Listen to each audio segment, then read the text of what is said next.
I've been doing this thing on Instagram and YouTube where every single day for 14 days, I'm sharing one thing I stopped doing in order to lose 50 pounds. And the response has been kind of amazing. We're 8 days in and I wanted to bring you all in on what I've been sharing because some of these things are really hitting home for people. So today I'm going to walk you through all 8 of the things that I've covered so far, and I think you're going to hear yourself in at least a few of them. Let's go. Welcome to the Biking Wellness Podcast. I'm your host, Stacy Smith, and I lost 50 pounds riding my bike by focusing on what my body can do. Now, I teach other women how to do the same. I am obsessed with completely flipping the script on weight loss so that we can work out to feel good and feel strong. If you are ready to stop dieting, learn how to appreciate your body, and have fun riding your bike, you're in the right place. Let's dive in.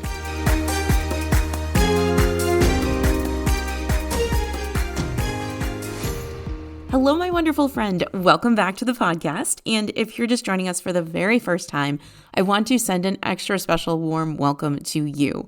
Welcome to the Biking Wellness community. I am so glad that you found us. I am so glad that you're here. Okay, so if you follow me on Instagram or YouTube, you may have noticed that I've been doing a 14-day challenge where every single day I share one thing that I stopped doing in order to lose 50 pounds and keep it off. And oh my gosh, the conversations that have come out of this have been so good. Women are commenting, agreeing, sometimes pushing back, which I love because it really gets people thinking. There was actually one woman on YouTube who said that having a cheat day can work. And I was like, look, I hear you, and different things work for different people, but there's a difference between having a more relaxed day with food and thinking of it as cheating on yourself and your diet. That framing is where the problem is. And that's the kind of conversation that's been happening. And it's just been really, really fun. So I wanted to bring you all into it today and walk you through what I've shared. We're on day 8, so I've got 8 things to talk to you about. But first, I want to give you a little bit of context for why I'm doing this and why I'm sharing these things. Because it's not just about what I stopped doing. It's about why I had to stop. I've been gaining and losing weight for most of my life. The first time I was ever teased about my weight, I was 5 years old. Just 5. So being the big girl in the room has been a part of my identity for as long as I can remember.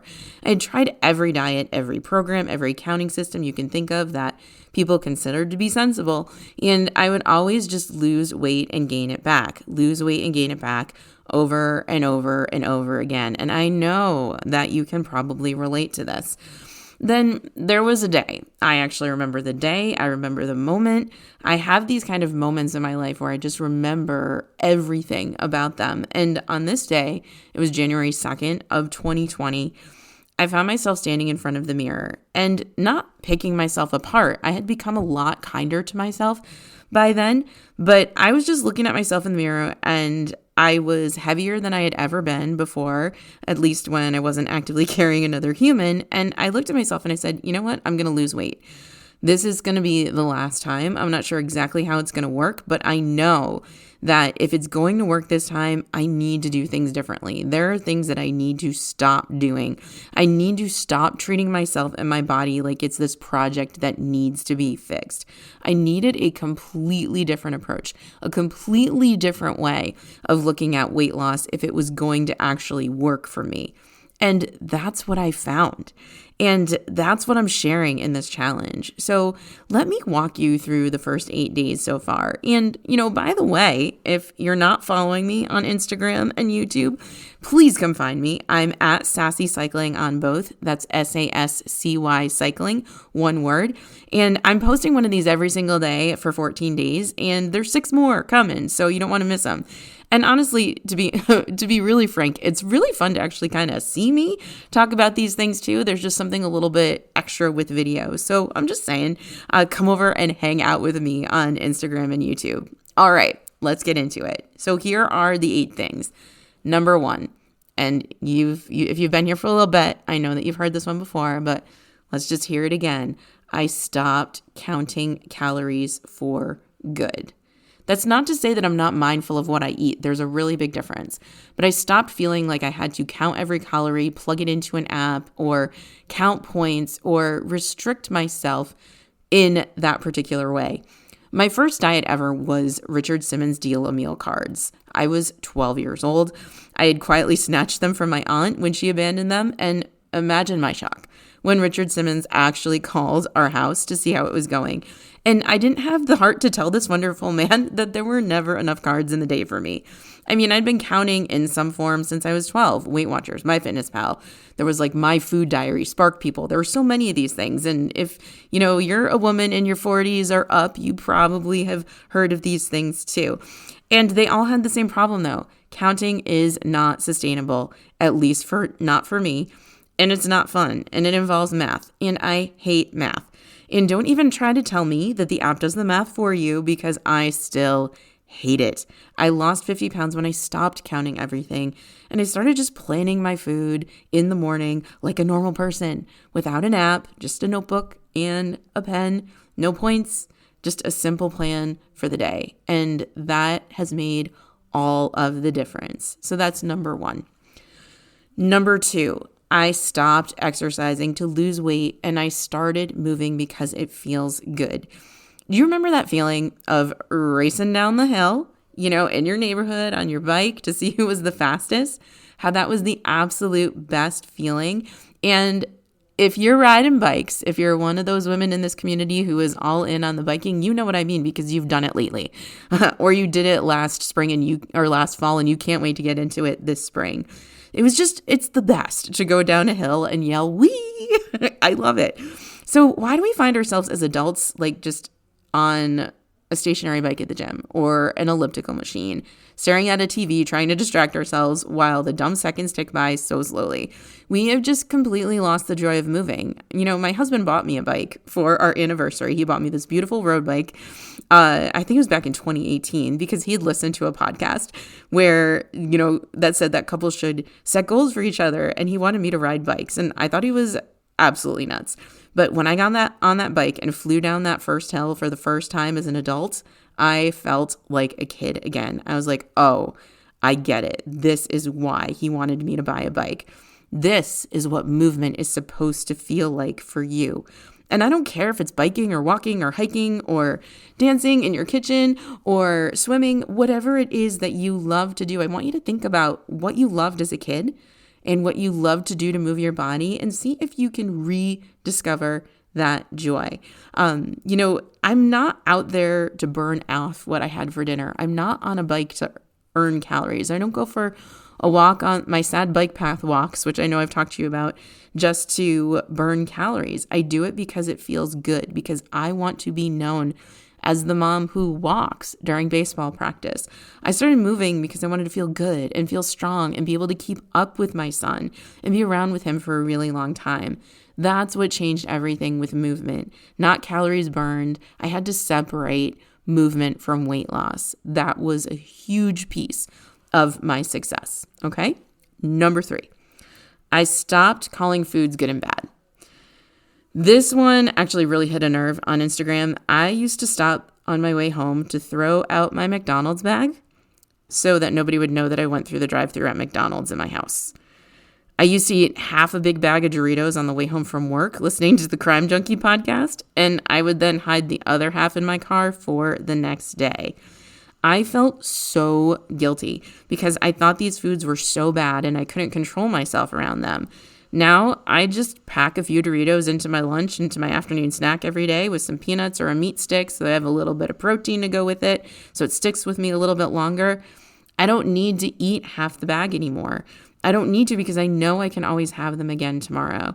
When I stopped making food off limits, I started feeling like I didn't have to eat so much of certain things that I considered to be bad, because I would never get them again. I gave way too much control and way too much power over the food, and I had all this shame surrounding it when it's just food.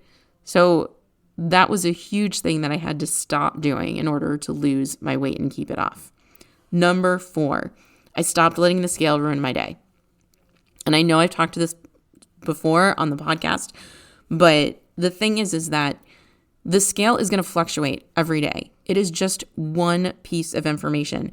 Every single time I have Chinese food, the scale's up like 2 or 3 pounds the next day. Every single time. And at this point, I could not possibly care less because I know that I didn't actually gain 2 or 3 pounds overnight. But I used to put so much importance and stock into that number. Like it was the only thing that could tell me if I was doing a good job with my health and wellness goals. If it was up, I felt like a failure. If it was down, I felt like, oh, good, I'm finally doing something right.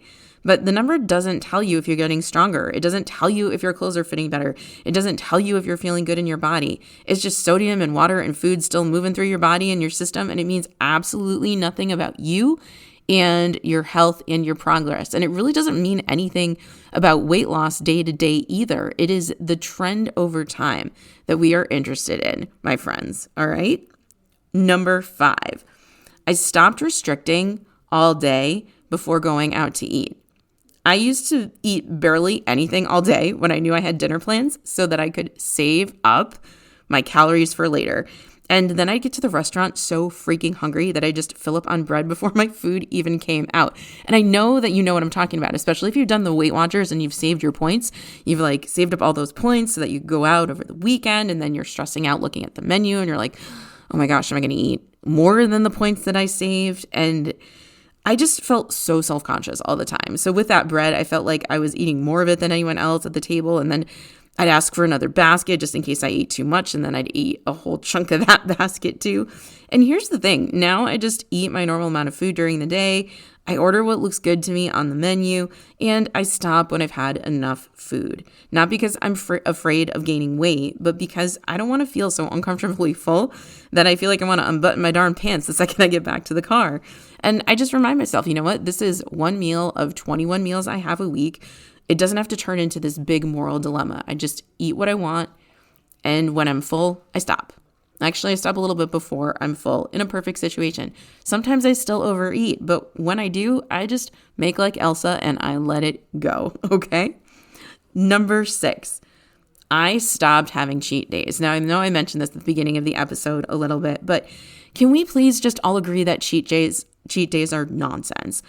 I was listening to a podcast recently, and the host was talking about how she will restrict all week. I think she was eating like mostly vegetables and protein all week long, and then she'd have a cheat day on Saturdays where she'd like let herself have bread and bagels and all of that kind of stuff. And I was just thinking the whole time, oh my gosh, I thought as a society we were finally past this idea.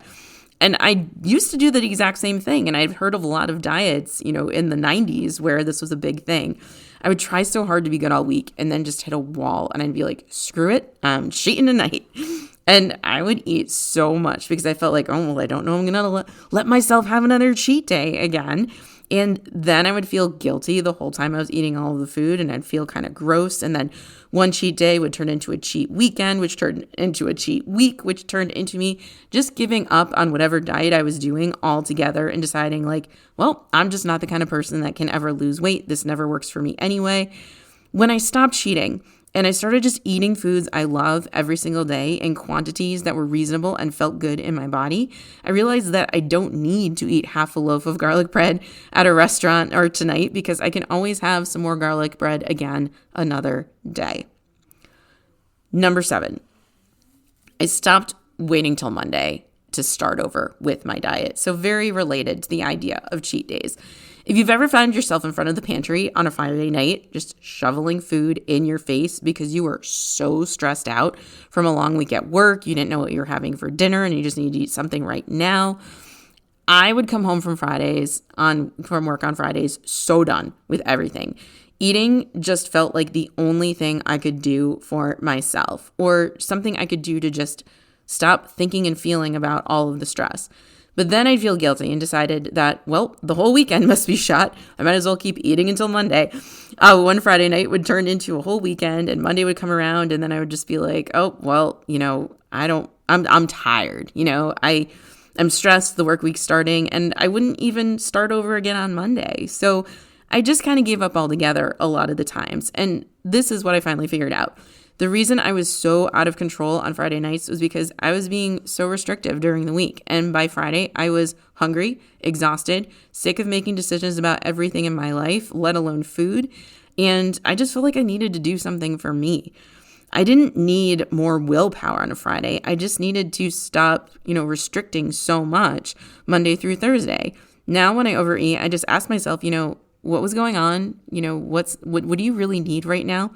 And what's the next best decision that you can make? Maybe you want to take a break from the eating and drink some water and just kind of think about what's happening and what's going on with you. Maybe, don't eat a huge dinner after you just shoveled all the food in the pantry in your face just because it's time to eat dinner. Think about these kinds of things. Starting over now instead of waiting for Monday or waiting for the next meal or just waiting. It helps so much. It helps you actually get in the habit of thinking about what you're eating and starting again. The longer you delay starting, the harder it is to start. So just ask yourself, oh my gosh, I just ate a bunch. I don't really think I needed that food. What was going on? Maybe the next decision I'm going to make is going to be more in line with my health and wellness goals. Notice how it's not this super moral dilemma, and it's not full of shame and all of those kinds of things. Just think about what actually really makes sense and what feels like it will be doable and reasonable for you. Which brings me to my last tip, which is I stopped moving my body in order to burn off the food that I ate. And this is a little bit different actually from just finding movement that you love. This one is about why you're moving your body.